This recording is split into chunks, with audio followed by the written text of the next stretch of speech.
It is the spooky season. Ooh. Spooky, scary skeletons. More words to that song, I don't remember. I have a bit of controversy. Okay.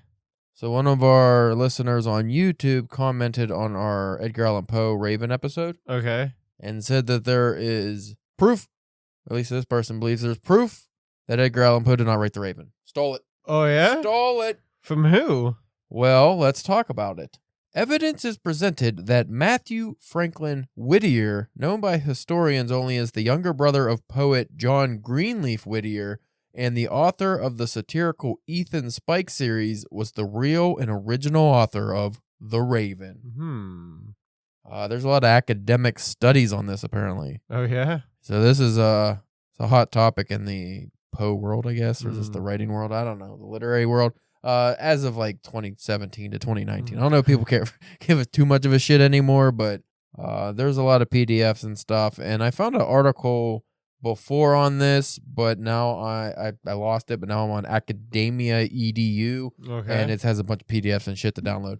So from what I looked up, there's some themes and word choices that I guess this Whittier person liked to use in their poetry, and they also showed up in The Raven, and I think the style of The Raven also reflects the style of some of this person's works. Okay. So I don't know if there is a lot of proof that proves any validity to those claims, but it's interesting to look up. Yeah, I mean, it's, because you figure, especially back then, it would probably be, like, super easy to kind of...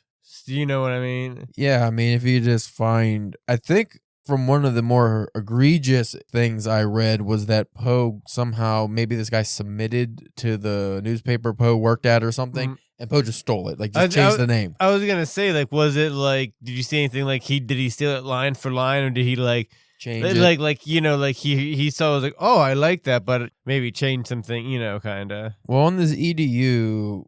I guess it just compiles all the articles written on this into PDFs that you could download. So I'm not going to just start randomly downloading shit. Right. So I don't have the answers here. There is this long, looks like an article that's attached in picture form or something that might be proof.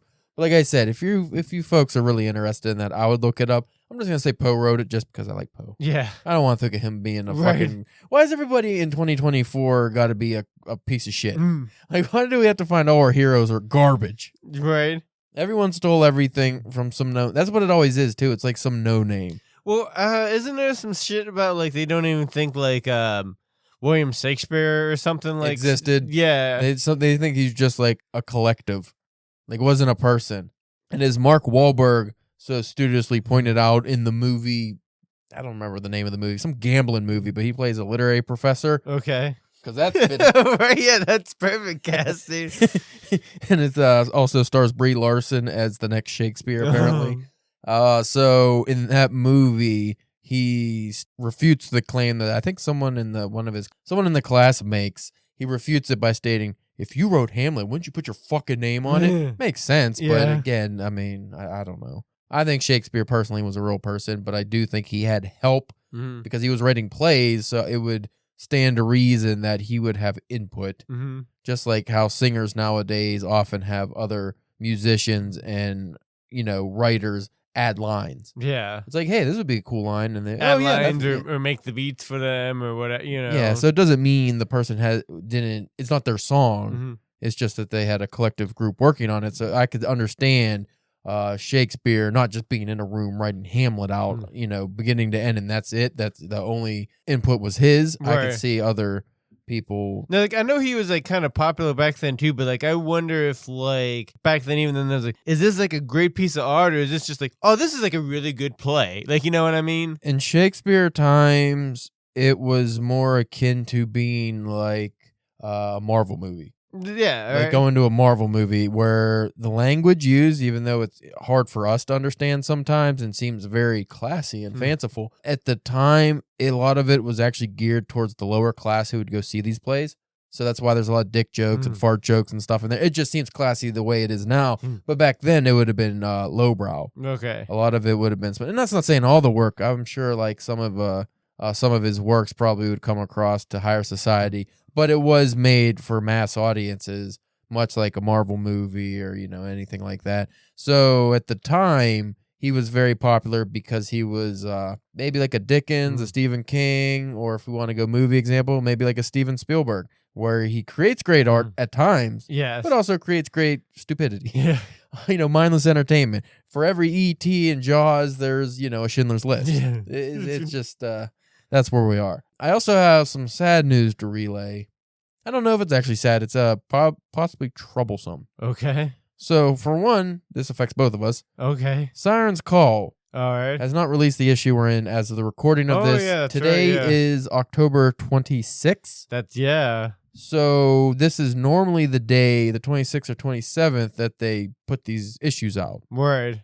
As far as I understand. And it has not come out yet, but when you go to their site, the site has been down for over a month. Oh. They have a post on it. It's like it takes you to a site, but it's down for maintenance or something with the servers down. So it's not like it's like a very bare bones looking version of the site. So I was like, are they ever gonna get it back up?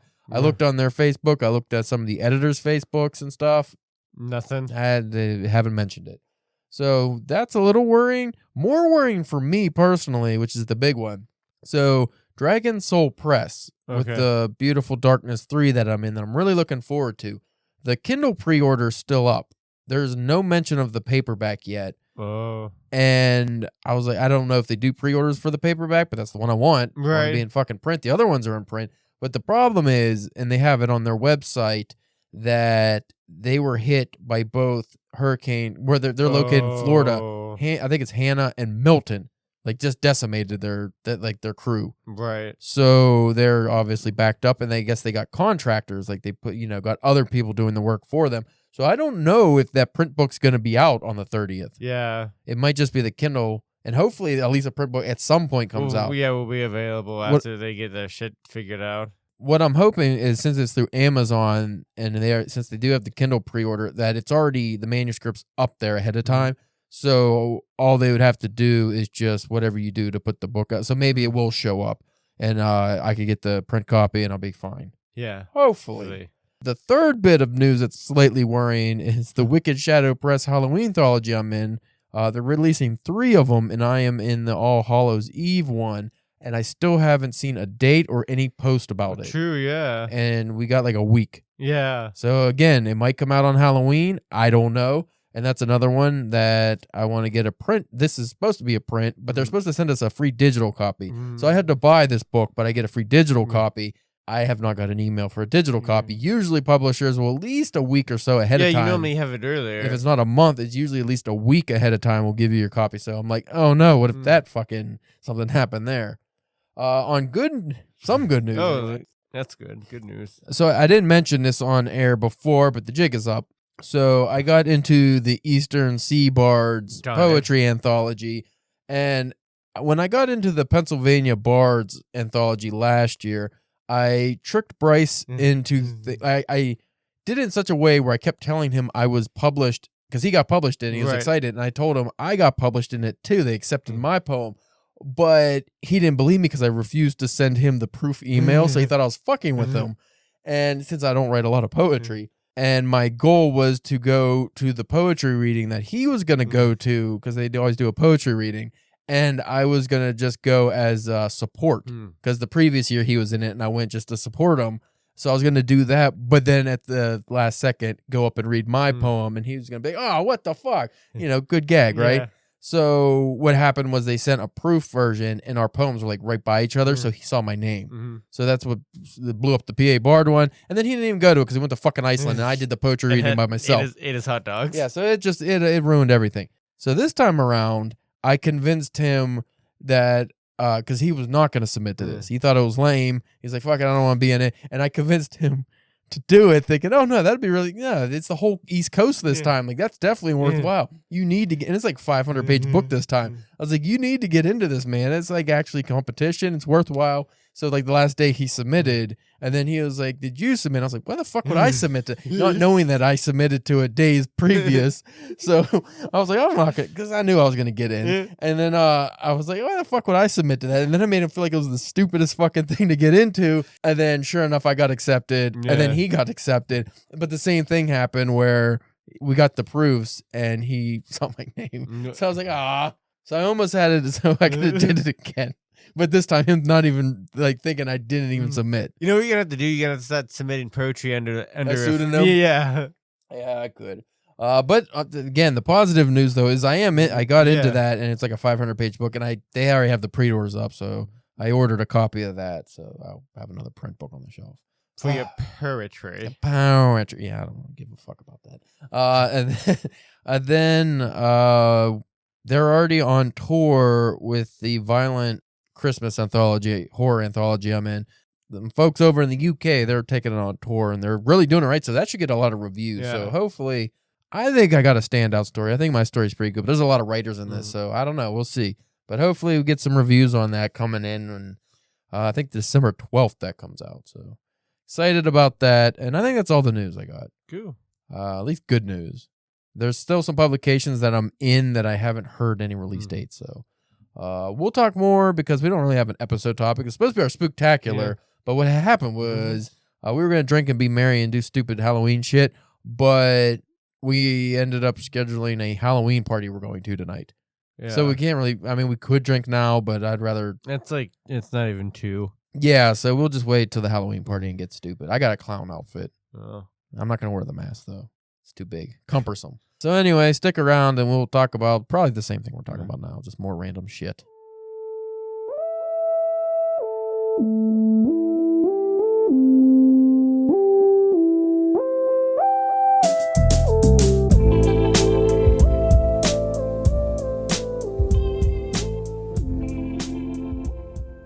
You are listening to the Drunken Pen Writing Podcast Spooktacular. Even that's not going to be that spooky or tacular.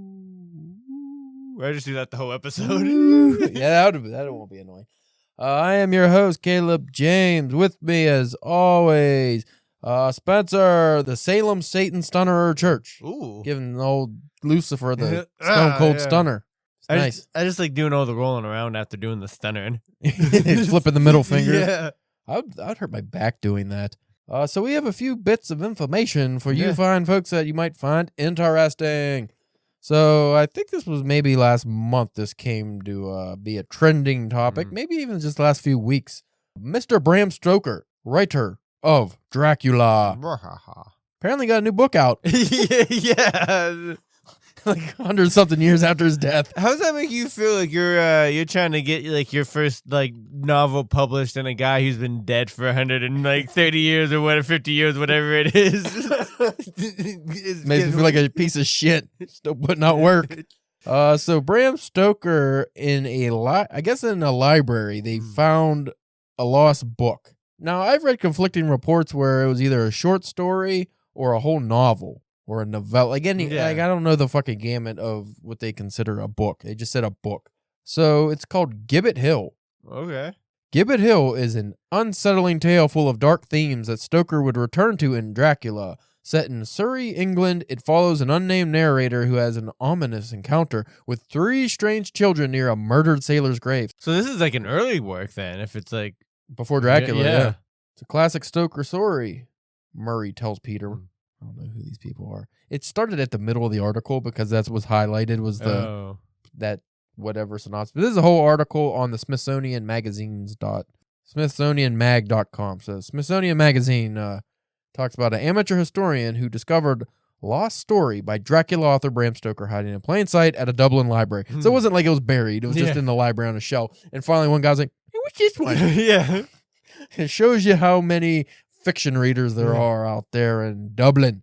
So I thought that was interesting. I would like them to eventually put that like out in mass, or in a collection or something like that. Yeah, forgotten for over 130 years. Ooh. Yeah, because I wouldn't mind reading that. Huh? Yeah, that'd be cool. There's that Dracula collection I have has some of the other Dracula stories in it. I did not read those. I think it's like Dracula's cousin or Dracula's brother-in-law or Dracula's wedding day. I don't know, some random shit. Dracula After Next. Yeah. Dracula After Dark. How Dracula got his groove back. I like that one personally. Is my favorite. He goes to Jamaica. The sun not good for him. No. I also have some interesting, not really news, but some interesting submissions I've done recently. Okay. I submitted once again to the No Sleep podcast. Yeah, oh, yes. So I want more money. Yes. So I had a story that's already set for publication in Wicked Soul Press? Wicked Souls Press, the Halloween Anthology that we talked about in the cold open. That story I submitted because it's a first-person story and it fits the criteria for No Sleep. And No Sleep does not require specific rights, even though I will own the rights after the publication anyway. It does not require specific rights because it's audio. So I can go ahead and submit that, and I You did. can do a little double dipping on that story. That would be nice. Double dip it. So I would technically get paid for that story, even though I'm not getting paid by the Wicked Soul Press. So I could get paid for it regardless in 2 years' time when they finally put out the fucking No Sleep episode if they accept it. What other fancy submissions? I submitted to the Kurt Vonnegut writing competition. Ooh. It's not a writing competition. Kurt Vonnegut Speculative Prize, I believe it is. So I submitted a story to that, and that was a $23 charge. Ooh. But the only reason I submitted, because I doubt I'm going to win that, I would like to at least become a semifinalist, but even if not, it comes with because it's put out by the North American Review, you get a copy of their summer issue that the winning story is going to be in, which is $15 anyway. True. So it's like I just bought the book and then paid a little extra. So yeah. somebody's going to at least read the story, hopefully, maybe get some feedback. The only problem is in the guidelines, it discussed how the initial readers, before they go to any judges or anything, are just like, I think, some fucking undergrads. So it's like, I don't think my story is going to be aimed at those folk. Right. The 20 to 30-year-old range of college kids. I find this shallow and pedantic. I find this racist. But it's about white Appalachian mountain folk, so it could be very racist, even though there's no race in it. Now, do they do like that like annually or? I think so, yeah. I think it's a big award, so again, I would say 0.001% chance of getting into the finals, but if I could just get some people to read it that maybe like it. Yeah, you never know. Like, they might, like the story and remember your name or, Well, that story's been rejected a bunch of times anyway, and I think it also failed another contest, maybe Mississippi Review or Missouri Review or somewhere, I don't know, some review had a contest that it was one of those ones where they extended the deadline like twice, and I'm like, you fucking assholes. If you didn't get enough submissions, go over the submissions you already got. Right. It's because they want the money. But it's like, if you're extending the deadline, that means more competition. How is that fair for us who got it in on time? Right. Like, give us half our money back for the submission. Or like, you rushed your story to like, you could have took more time, fleshed it out more or something, yeah. So that shit pisses me off. So I do not ever anticipate submitting to any of those contests again that have done that to me or that I've seen. Even ones I thought about entering that I didn't. I was like, I'll enter next time, but then I see they push the deadline. Yeah. No, I'm not submitting to anyone that pushes deadlines. Fuck you. They try to make it sound like, good news, the deadline's extended. Not good news if you already submitted. Yeah. That's a fucking dickhead move to do to people. So don't do that. But that story pretty quickly went into progress on Submittable, so that's good. I think the judging comes out in January. I don't know when I hear if I'm like, on the list of semifinalists or finalists or whatever. Also, I submitted that story to I think it's like it's not an Appalachian type of magazine, maybe like a literary magazine set in like an Appalachian, maybe I don't know, Tennessee maybe or something. But they seem that they'd be geared more towards liking that story since it's set in the Appalachian Mountains and whatnot. Right. So hopefully, if the contest rejects it, hopefully they'll accept it. Or they'll accept it, and then, at worst, I'll just pull out of the contest. I don't really care. Or just fucking say fuck it because they win $1,000, so yeah. It's like, double dip. I don't care if I get blackballed from either of these places, as long as they give me the money. I won the contest. So we'll see how that goes. That's pretty shitty practice. Don't do that, folks. Don't just keep a story in progress somewhere that when it was already accepted. That's terrible to do. Don't do that. And also, you don't have the rights probably. You probably sold the rights, so it's probably illegal in some way or other. I think that's all my cool submissions I've really done. I've submitted to a few other places that I haven't heard back from, but I mentioned in the cold open I'm waiting on some places to get publication dates. Like I am in Peasant Magazine Volume 3, but they're just waiting for it to fill up. There are no rush to get the issue out, so that kind of sucks because it's like I don't know when it's going to come out. Yeah. Come out tomorrow, come out 2 years from. Who knows? I also submitted to. I should look at my list. I think the Boner of the Week Club is a good one. You always submit to that one though. Yeah, I want to be Boner of the Week. haven't got it yet. I'm hoping to get in their thin and petite category. Oh, shut up, Spencer. You fuck. they put you in the it's big for its size. Well, that makes no sense. That doesn't fit.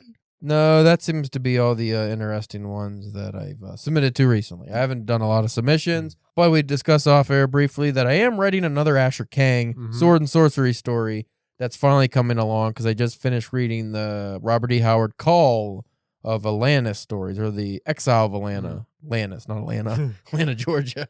The Exile Dirty of Atlanta birds. story. So that story is unfolding now, finally, and it's fun. I like writing those. Yeah. Like I said, I always wanted to be a series. I found a couple of publications that I think would be good if I keep the word count lower. So we'll see how that goes. What about you? Have you been writing anything at all? I've been working on a horror story the past few weeks, slowly chipping away at it, but You called it Pumpkin Tits, didn't you? something like that. A working title. I like that title. But slowly chipping away at it. I'm finally getting into the fun, gory, actiony kind of stuff. So I'm hoping that will once I finally get fully into that that the creative juices might flow a little bit easier. I'm hoping, but You ever find that sometimes the opening is a slog, even though you're trying to make it kind of like, to catch the reader, so you're trying to make it maybe exciting or something, but it's just like, this is fucking terrible. Then once you hit, especially if you get like gory parts or fun to write parts, you hit a groove and then it like flies out, and then you hit like either the end. the boggy middle or the end. Yeah, ends. I'm always dragging my feet on ends for some reason. Yeah, sometimes I like the climax just takes forever. And I'm just like, come on, just come already. And it just doesn't happen. And then finally I get it and it just drips out. And I'm like, all right. See, I didn't think you had that problem with the climax. No, as I get older, it gets tougher. Reduced sensitivity, it just makes the climax harder. I also feel that the endings sometimes do drag because, I don't know, it's weird. It's like you'd think you'd be excited to be ending this, because sometimes you write a long story or something, and even though you're excited about it, like it starts to wane over time. And as you near the end, you're just like, all right, I just want to be done with this fucking thing. It's like watching a really long TV show. You might be enjoying it, but you're like, all right, this series has gone too long. I need to end it. Well, I get that with like comics a lot. But like, I'm kind of enjoying this series, but I kind of just wish it was over so I didn't have to get it anymore. Yeah, that's unfortunate when that happens, but it is what it is. Also, we got Richard Chismar's Memorials that we pre-ordered because we wanted to get a bunch of swag. Yeah. And I'm mad because after we did the pre-order, he had way better deals. Yeah, that was so, like, I was almost thinking about having, like, my brother and sister-in-law just pre-order it and be like, I'll give you the money for it. I don't know what I'll do with the second book, but, like. Yeah, we pre-ordered it, and then we got, like, 5 books or something in the mail because we pre-ordered it. Like, you had to send the confirmation to the cemetery dance people. And it was like, oh, cool, we got the shit. But then after that, I was like, hey, if you pre-order now, you can get Stephen King to visit you. I'm like, what? I'm like, hey, you can get the original It mask. I'm like, there's a mask? I didn't. I'm like, hey, this is a signed collection, first edition of Carrie, signed by Stephen King. And guess what? You get 6 of them. And I was like, for what? Why am I getting Why these do deals? you have them to begin with? I have this warehouse full of all out of print issues of Cemetery Dance. You get every single one if you pre-order. And I'm just like, should I pre-order the book 10 more times? Right? I don't even want to read the book in the first place, really. I wasn't that in. I don't even know what it's about yet. I didn't read the synopsis. I got it in the mail, damaged, by the way. Oh, really? Not too damaged, but a little crinkled. I think mine was okay. I'm not a fan of hardbacks with just the cheap dust cover and nothing underneath, like no design on the book itself. Yeah. I would have preferred a paperback. Or, I mean, honestly, I didn't really want the Memorials book to begin with. Like, it's not that I'm not interested in reading it at some point. I just didn't want to, I would probably got it on a Kindle, if I didn't get the deal. Yeah. And we're still waiting on our actual new issue of Cemetery Dance, which has not been released yet. I thought we said that was November. I thought it was like Is it November I now? thought it was book October, then It comes out in November. You might be right. Why didn't they release it on Halloween at least? No. Fucking Chismar. I'm gonna have him on the podcast and ask him about this. Right. I want to ask him, like, how big is your fucking warehouse? Is it your garage or what is this? How do you have so much stuff that you're constantly just doing giveaways? And they have so many auctions they always tell me about. Yeah. Hey, Caleb. Yeah. We got stuff for you. And I'm like, oh, I'm Caleb. They know my name. It's like, Well, even like on like Twitter and stuff like that, he's like, like and retweet this post for a signed copy of da da da da da, and he's like doing a couple of those a week. It's just like, what do you like? Why do you have so many books? You have a whole print shop in your fucking garage. Like, what are you doing? I like it though. Yeah. I just it's just too a much. lot. It's too much. It's kind of like it's like you want to write an email, be like, can you just give me a list of all the different like sales or gimmicks you're gonna do for this thing, so I know which one to pick. Yeah.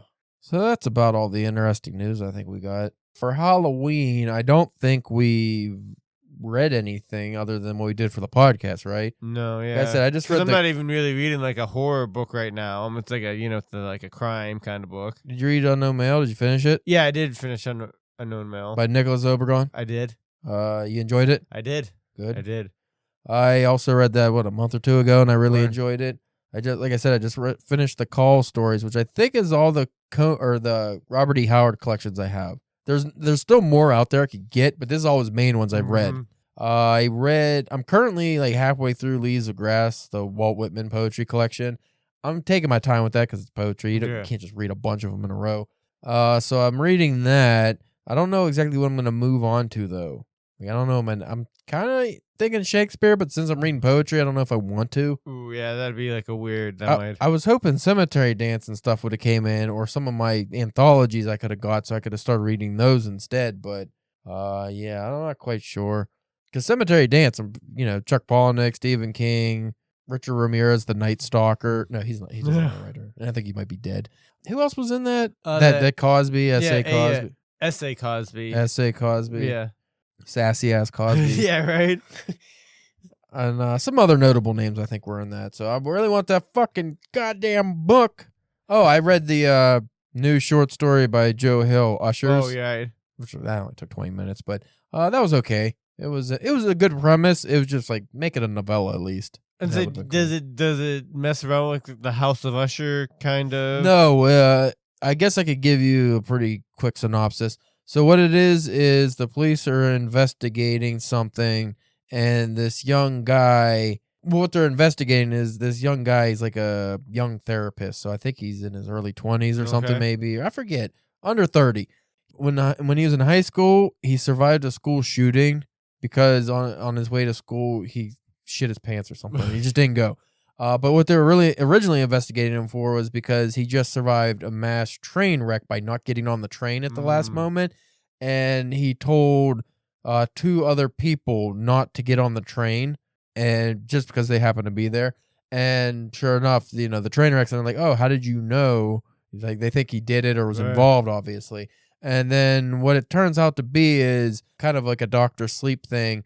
The kid sees what are called ushers, which are the people, like they're like these shadow figures that when someone's going to die, they're like following them around. And then when they do die, they take their spirit away. But he could see these. So like the day he was going to school, I guess he saw a bunch of them. Yeah. Or the day of the train wreck, he saw a bunch of them. So it's just like, oh, he sees these. And then that's what, it's not that he can do anything. Really? Like he could stop people, which he said he tried this in, college and stuff. The problem is if he saves someone, those ushers go to someone else. So someone's still going to die. And then the story ends with a play on that. But so like, I think he, by saving those 2 people on the train, by, don't go on the train, it's like Final Destination style. Death just comes for someone else. So he's like, even though I saved them, 2 other people are going to die. So it's not like I did a good thing. Without reading the story, but at least that's something that you could use, like you can help with your like friends and family. Yeah. But again, it's like now you're playing the judge, jury, and executioner, right? Like you're deciding who gets to die and not. That's not fair. Cool. It's like I said, it's an interesting story. It's just not long enough to. I say, well, maybe that's kind of like a proof of contest. Maybe like do a novel like or if this gets enough traction, maybe bring that guy back, because like you could do like a lot with that. I think. Yeah. No, to be fair, it's not really an original idea necessarily. Like I said, Dr. Sleep kind of. Oh, or the other one with the kids dying.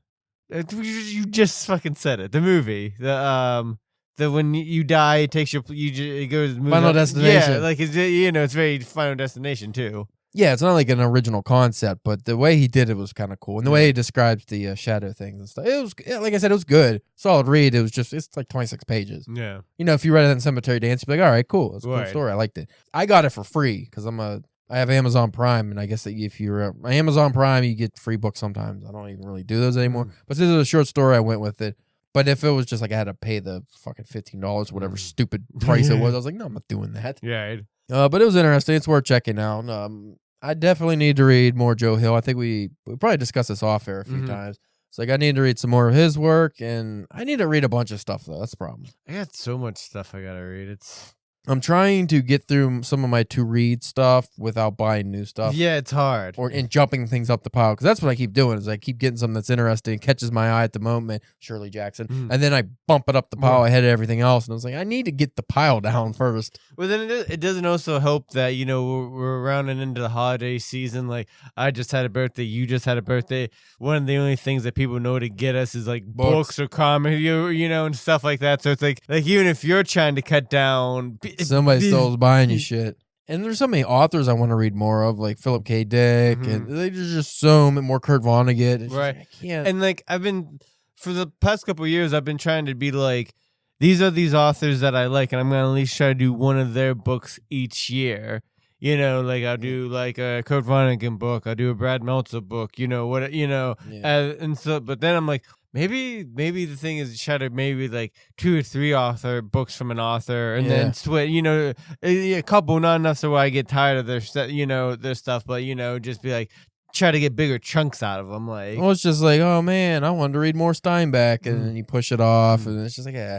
I forgot a couple. I guess a week or 2 ago, I read One Flew Over the Cuckoo's Nest. Oh, yeah, I do. By Ken Kesey, and that was really fucking good. And then I watched the movie right after, because I haven't seen it in a long time.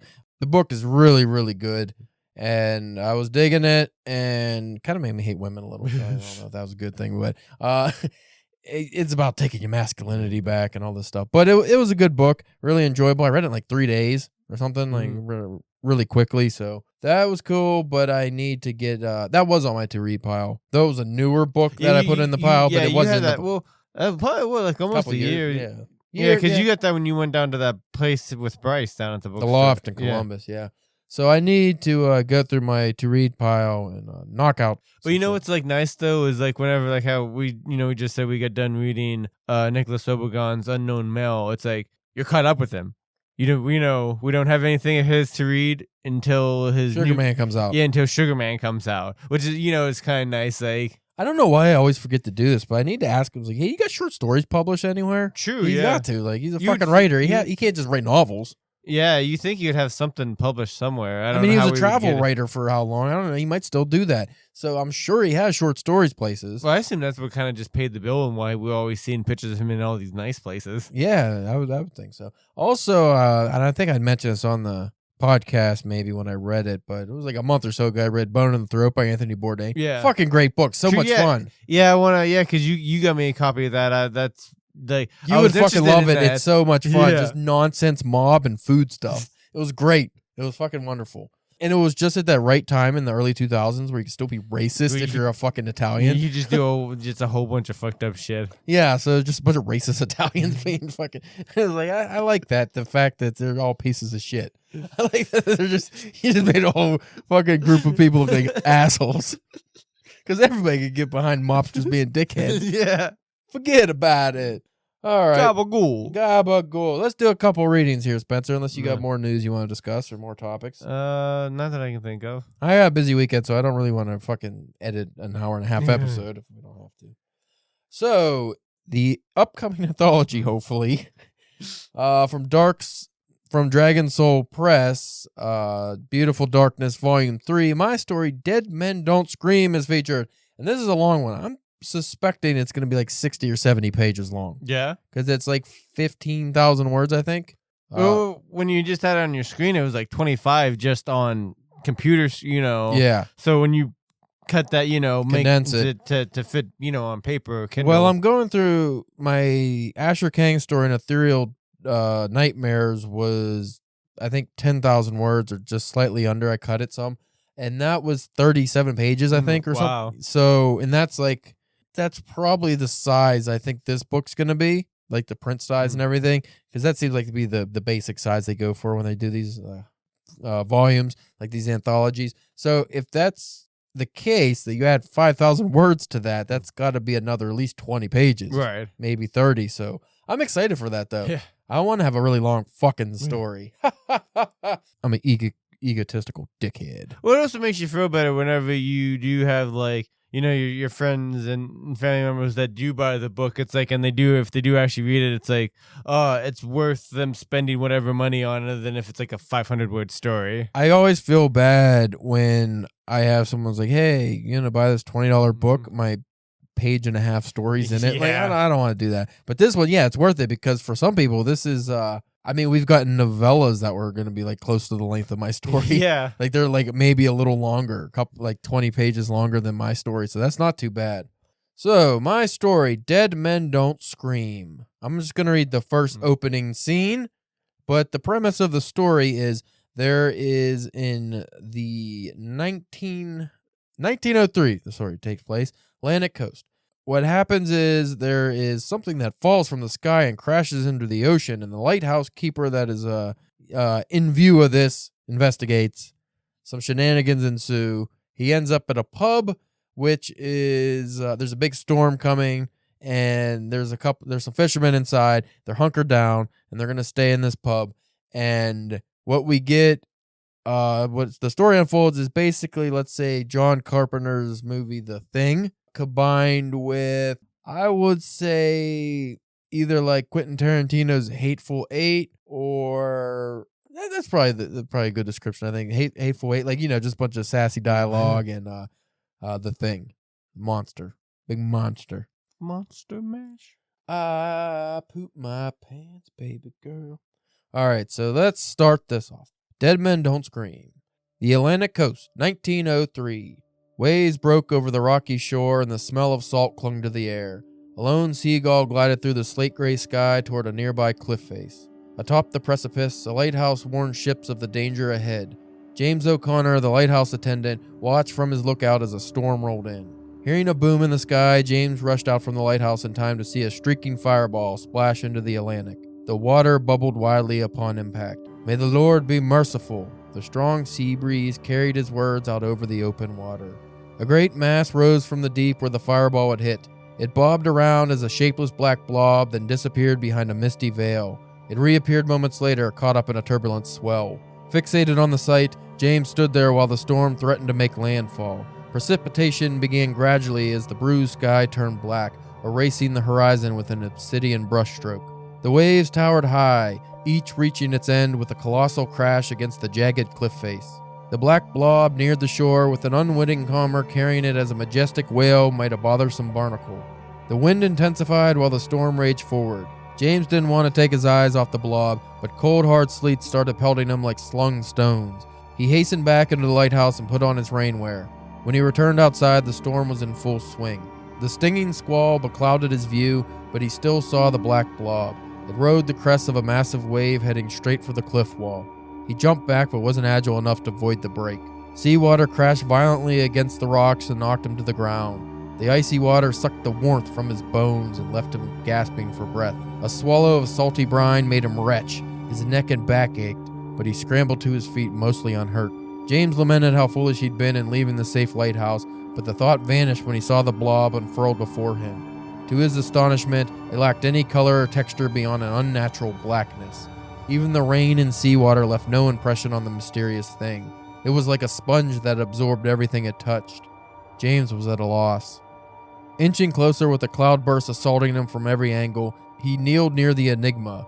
Though it looked enormous in the water, it now appeared no bigger than a wagon wheel. The peculiar thing, James thought, was its flatness. In the sea, it was bulbous like a balloon.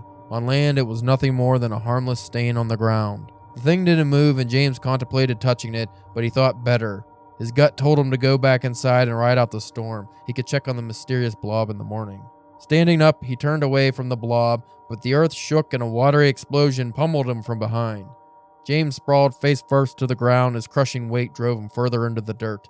When he regained his senses, he rolled onto his back and realized another wave had struck him. This one, no doubt, much larger than the wave that had sent him airborne a few moments earlier. He blinked the salt water from his eyes. Each breath was laborious. Blood pounded in his ears and the world shifted in and out of focus. It had been a long time since he'd last been concussed like this, back when he was a young man working on a whaling ship. Pleasant memories flooded his mind. Childhood days fishing off the docks, the robust aroma of searing meat drifting in from his mother's kitchen, gentle pats of spring rain hitting his home's thatched roof. These memories came and went as his consciousness danced between reality and the murky world of dreams. White-hot light lit up the firmament, followed by a clap of thunder. James snapped back to the waking world. He needed to get inside while he still could. Sitting up was difficult, but breathing proved excruciating. "Sweet Mother Mary," James muttered through gritted teeth. He brought his hand to his ribs and pressed gently. A bone moved freely under his fingertips and a sharp pain shot through his abdomen. "Fucking hell!" he hollered. Yelling only amplified his misery, and he regretted it instantly. With the pain holding his attention, he hadn't noticed a strange heat developing in his toes. That heat quickly moved up to his shins like a raging fire. James screamed out as the scalding sensation trumped the pain from his broken ribs. An impossibly black blob smothered his legs below the knees. Adrenaline pumped through his body, and he pulled back with all his strength, but it was too late. The thing had taken hold and wouldn't let go. End of scene. Ooh. So we got a blob monster introduced. Yeah. Blobby. I like the way you said that. Blobby. Reminds me of what I hear in the bedroom. Blobby. So that's a story I wrote, and it's going to be published soon. I hope. Nice. Be very disappointed if that never came out, and then I'm just a big fucking loser, and I would just probably end my writing career and get famous after I die. Because that's the way it goes. Yep. What about you, Spencer? What about me? I don't know. You got any stories I could read? Got your Siren's Call story from last year. Not last year, summertime. Yeah. I don't know if I want to read the new one just because it's very short. Yeah. Well, the last one was kind of short too, but. Yeah, I don't know. I don't think I've had anything really, ready. Let me see. I'll bring up that issue. It might be a pain in the ass to read on here. I might just say fucking. Yeah. Smoke some fucking drugs, Yeah. All right. Well, those are tame spooktacular. Not really a spooktacular, more of a chill. Chill time. Yeah. Ooh. We got a detective episode we're going to record maybe next week. Maybe, yeah. That'll be fun. Was it detective stories or something? Yeah, like the so many best detective stories or something. Yeah, that'd be a cool way to bring in November, I think. We also have guests that were supposed to. I don't know. I was waiting on one guest to confirm a date, and they haven't. And then I'm waiting. So I put off the other guest that was like, I need to get the. I don't know. I might just fucking tell everybody, we're not doing guests for a while because I don't know if I. Beginning of the year. I don't know if I got it in me right now. We'll see how things go. We said we'll get into a busy time of year too for not even us, but personal life and everybody else. And usually our listeners drop from November to New Year's anyway because everybody's doing holiday shit. So I don't know if it's really worthwhile. Anyway, we thank you for listening. You could check us out at DPW Podcasts on X, Instagram, Facebook, and YouTube. You can follow me at calebjameskk.com to see my publication history. I'll have as this episode drops, I'm hoping some stuff's out, but I will have the links to everything as it does come out in the next. Yeah. It all comes out next week, supposedly. Right. So hopefully everything will be out and you can get links to buy it or read it for free or whatever it is. Spencer is also in the Siren's Call, which should be out, if not today, next week. When this episode's out, it should be out. Hopefully. You can also check his OnlyFans out. He is in Salem and he is Stone Cold Stunning Satan. So that's cool. Yes. Because you went that. Is it actual Satan or is it just like a guy that goes by Satan? You gotta subscribe to find out. Spencer's dyslexic. It's actually Santa. That's a mall Santa. It's a mall Santa. He's just giving the Stone Cold Stunner too. Anyway, we'll check you out next week and hopefully we'll be in, I don't know. We're not in bad spirits, but better spirits maybe. Yeah. Or spookier spirits. Maybe we'll just ride out the Halloween forever.